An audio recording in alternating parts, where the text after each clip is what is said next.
The upcoming budget session of the Meghalaya Legislative Assembly will have 3 days for private members' business and 5 days for government business, totaling 8 working days. The session is scheduled to be held from February 16th to 27th, 2024.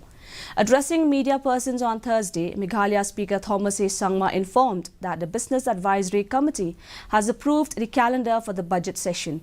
The House will witness the address by the Governor on the first day, February 16th, and presentation of Budget Estimates 2024-2025 by the Chief Minister will be on February 21st. Coming budget session, which will, as you all know, which will start from.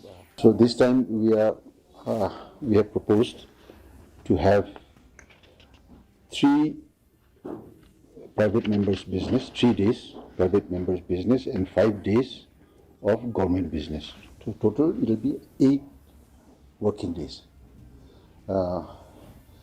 which will commence from 16th February and will go up.